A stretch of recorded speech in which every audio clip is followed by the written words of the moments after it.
little bits of perfection as they align. And they know pretty well now. Things can change and things can reverse course. I know people get frustrated when they keep changing the path of the hurricane. They don't keep changing it when they report on changes. Right. But I think people kind of act that way sometimes. No, they do for sure. Well, you make me leave my house and this thing didn't even make landfall. Yeah. It's like they're doing a pretty good job and they're doing the best they can. Well, it's problematic too as far as forecasting goes, because if you do that to people in a coastal area, a couple of times in 1 year, they're going to stop listening to you, and you might be 100% right, and something's going to make landfall right on top of them, and they're not going to leave. So there is definitely a fine line, and there is kind of a balance between knowing too soon and not knowing at all. And we're kind of working our way toward that sweet spot for sure. It's gotten way better. But very, very famously, if you ever follow hurricanes as they start to kind of come toward the U.S., like there's the spaghetti model. Have you ever seen one of those?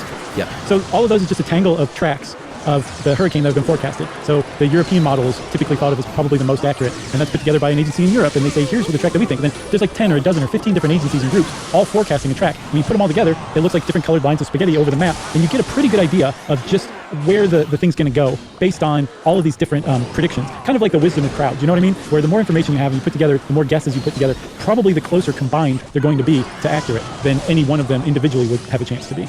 Yeah, and the cool thing about spaghetti models, and this is true of like percentage of rain and stuff that you might see every day, is a lot of it is based on past data. Like what's going on now for sure, but then when you plug that into all the past data and behaviors of storms in the past and what they've done and how they've moved and behaved, you can get a pretty cool model. And I've always loved that about weather, that they use so much historical data to predict what could happen this time. Right. That's what they use to produce the cone of uncertainty, which is that's right. one of the most confusing meteorological models, maybe any kind of model there is on the planet.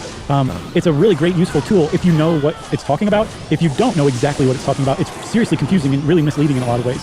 But what the cone of uncertainty is, everybody's seen it. It's like kind of like this funnel. It looks like a tornado, basically, that looks like it shows the path and width of the hurricane. It goes from kind of small to wider and wider and wider. So it looks like what it's showing you is the track of a hurricane and how big the hurricane's going to grow over time.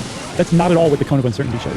What the cone of uncertainty is instead, it's a plot of I think about 5 different circles representing the next 24, 48, 72, on to 5 days out forecasts.